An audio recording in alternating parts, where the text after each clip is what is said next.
strong. Getting closer so unknown. I'll meet with songs of victory. All these things meant for me. Victory is meant for me. Yeah, yeah. Victory is meant for me.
Okay, please join me in welcoming to the stage Eva Thomas and Larissa Reitman.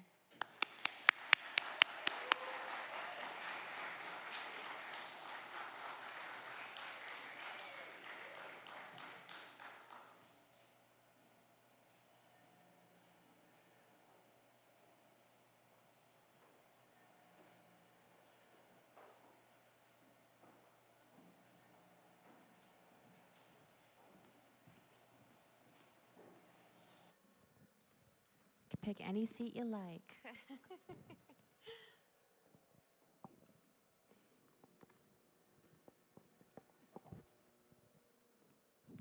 Welcome. One more round of applause for these talented directors.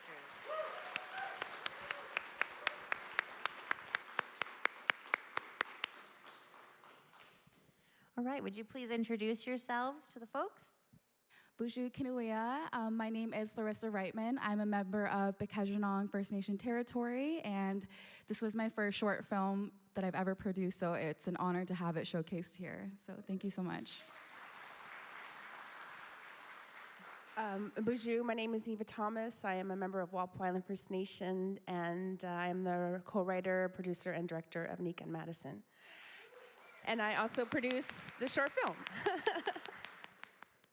And coincidentally, we're all three from Walpole Island, so yay, Walpole! A lot of Walpole Island people out here in the audience today. It was so cool to see Walpole on the big screen. It makes me feel, oh, I know where that is. In fact, we had shot most of the film in the GTA in the Greater Toronto area, and then when my editor was cutting, she's like, "It'd be so great if we had stuff from the res," and I was like, "Okay." And then I went and knocked on my nephew's door, who's here tonight, and I said, "You have a camera, right?" He was like, "Yeah." I was like, "Let's go."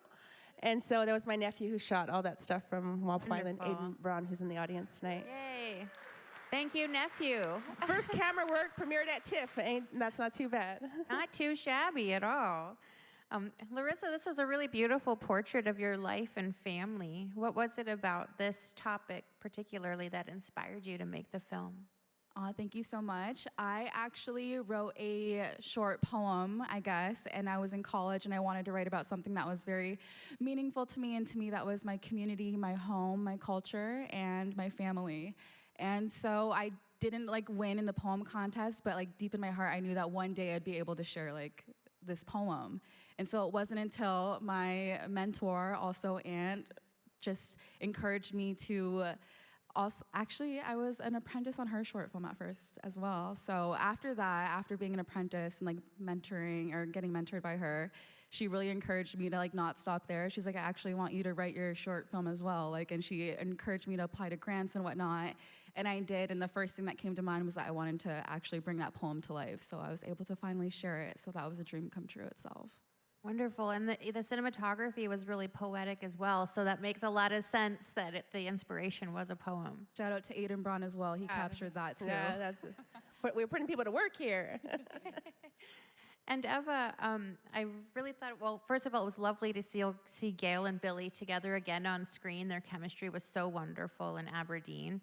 I really enjoyed how you employed kind of true crime genre tropes into an Indigenous context. And it was also really great seeing the power dynamics played out between the detectives. Was there a specific inspiration for the film? Where did the idea come from? Yeah, absolutely. I always talk about Thelma and Louise as being a major inspiration for this film. I remember watching Thelma and Louise when I was younger and just thinking, they should just go to the cops. They should just go to the cops and tell the cops what happened, and like the problems would be solved. I didn't quite understand all the nuance, so when I saw it later as an adult, I could see, oh, there were a lot more layers. She had a trauma of rape that was part of the story in Thelma and Louise, and I didn't understand the Texas of it all. And I was like, okay, yeah, there are layers here. And I thought to myself, oh, if these two women, these two white women couldn't go to the police, what if they were two Indigenous women and they really couldn't go to the police? Another film that I talk about is Queen and Slim, which is an American film about a black couple who get in trouble with the law and then they go on the run. So those are my two reference films. But the film allowed me to play out those things around sovereignty, the power dynamics, the history between law enforcement and Indigenous people. The story, the short film as well, but as well as in the feature, allowed me to say something about that place, which is a place of distrust and a history of violence. And that was some of the things that I was trying to tease out in the movie. Was the larger concepts or themes that you were exploring part of the reason why you decided to do solo directing for the first time with this film? Or can you speak a little bit about that? Sure. A lot of people think that I made this short film and thought, oh, wouldn't this be great if I made it into a feature? When in fact, I always wanted to direct a feature. But I also knew that no one would give me millions of dollars to make a feature having never directed anything. So I read around a handful of director stories about how they got to make their first feature, and read a number of times that people made a really great short, and then they used it as their proof of concept to make a feature. And then I was like, I'll just do that. So I made a short film always with the intention that it would be a feature. So the short film Red Lights premiered at TIFF in 2023. And then we came back with Nika and Madison in 2025. Wonderful, thank you. For both of you, can you tell us a little bit about the importance of showcasing where you're from, whether that's an urban setting or the Kajunang territory, or, and maybe a little bit about, Larissa, what filming in your community was like? Yeah, so growing up, I didn't see a lot of Indigenous representation in the film industry, and when I was growing up, I seen my aunt immersing herself in the industry, and like seeing her like just making changes and like showcasing our home, showcasing our culture, and showcasing the problems that we have to deal with in like real life instances. And so, yeah, she just always inspired me to like showcase where I come from. So that was a big part of my short film, is my inspiration from my aunt. That's a lovely compliment. I think so. I'm so proud of her. So proud of her. I agree. Like, I didn't come up seeing images of myself, and that's certainly. I trained as an actress as well. I started wanting to be an actress, and I went to New York City to train. And I went over to London, England to train because I wanted to be a serious actress. And then when I moved to LA. We called them the leather and the feather gigs. They wanted to put us on a horse, put us in leather and feathers in our hair, and that's the only kind of job that I could get in Hollywood for a number of years. And I was just like, wow, this is never going to change until someone starts writing it. And I was like, I better learn to write. So I say I begrudgingly became a writer and begrudgingly became a producer so I could learn how to make the thing. And then I really love directing. I chose to be a director. I'm really happy with. I really like directing. It's hard, but I like it. Well, we're glad you made that switch, right? Before I open it up to questions from the audience, could you just give us a quick peek on what's next for both of you? I definitely have some ideas in the works, so I guess we'll see what comes from those. Yeah. Yeah, I'll just also say that I have a handful of projects at different stages of development. And I also, in addition to writing and directing for feature films, I work in television. So we just premiered our 4th season of Acting Good last week. And I write and direct on Acting Good. So I enjoy that. And hopefully we'll get another season. Perfect. Thank you. Are there any questions from the audience? Don't be shy. Oh, in the back here? Oh. The question was, how long is the script development? I had written a feature that I really loved, actually, for this film. And what I was trying to do in the feature was like show how indigenous communities helped the girls, like they did in this film. But in my version of everyone helped them. Everyone helped them. They didn't solve any of their problems. Everyone was just solving their problems. And people liked the script. They're like, oh, I really like the girls, but they seem like they're not, like they don't have no power or agency, which was completely against what I was trying to do. And so I partnered with a very experienced screenwriter, Michael McGowan, and we worked on it for probably about a year. Together, back and forth. He would take a pass, then I would take a pass, and we'd go back and forth. So probably about a year on this iteration of the script. And I would say from I want to make a feature till premiering at TIFF was probably about 6 years. Yeah. Any more questions? Down here?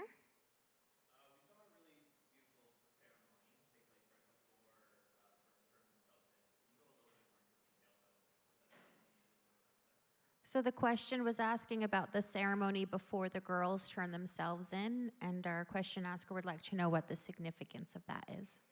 Yeah, sure. In that sequence, next to the tree, they're doing a smudging ceremony. So I believe we had sage inside the abalone shell, and the smoke is sort of a cleansing thing. So the way that I was taught, and I conferred with my actresses on set, how would you do it? And usually you light the smudge, the smoke billows, and then you sort of first thing is like you wash your hands, and then you wash your eyes, so the things that you see are clean and clear. Your brain, the things that you're thinking, your ears, so that the things you hear, your mouth, so the things that you say, and then your heart, and then usually someone will smudge your body. But I put it in the sequence for a couple reasons. Number one is that this is something that I do in my life. It's something that I grew up doing, so it was culturally significant for me and for the girls in the film. And also at that point in the film, it's a cleansing for the actors, I mean the characters, but also as an audience member too, to kind of get that off of us so that we don't carry, because a lot of heavy topics were discussed or portrayed in the film. So it was an opportunity for me to cleanse us all. Does that make sense? Yeah, okay, thank you. One more question, and I think we have to be, down front here. Yeah.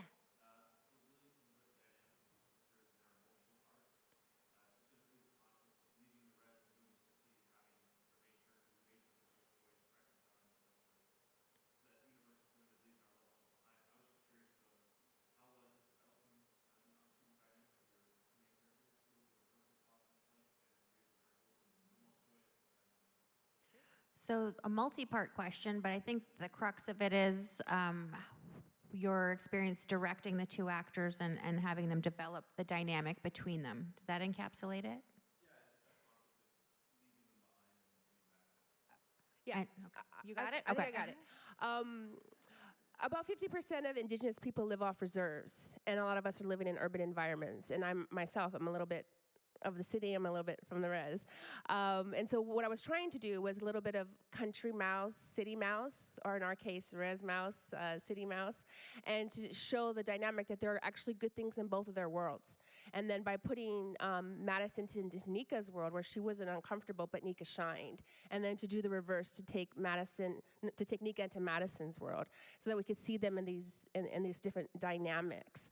With the two actresses, in the short film Red Lights starred Ellen Jade, who played Nika, and Ganyu Theo Horn. And they were really good friends because they worked together on Letterkenny. and I could almost feel their friendship like through the frame. And we had always intended to make the feature. So Ganyothi was going to come on to make the feature and play Madison, but then she got pregnant. And then she had the most beautiful baby. But I was like, oh, that friendship. I feel like I'm going to miss that. I need that friendship.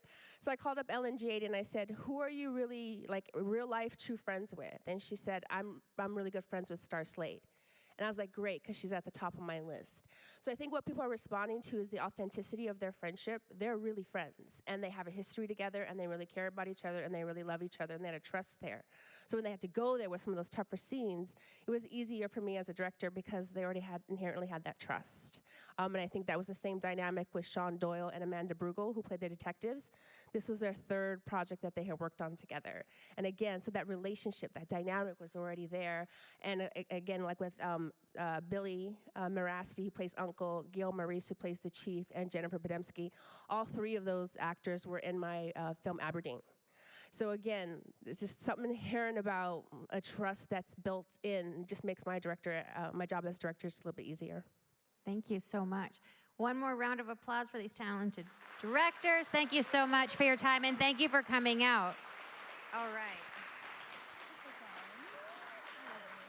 And just a quick reminder that Nika and Madison is in competition and qualifies for the Old Oak Audience Choice Award. And both films qualify for the Fan Favorite Award. So please score the films by ripping the number at the bottom of your ballot and placing it in the ballot box as you exit the theater. Thanks again for coming, and I hope you enjoy lots more films. And just one more thing. The movie featured Indigenous artists, and one of my Indigenous artists is right there, Graham Jones. 3 songs in the movie. Round of applause for our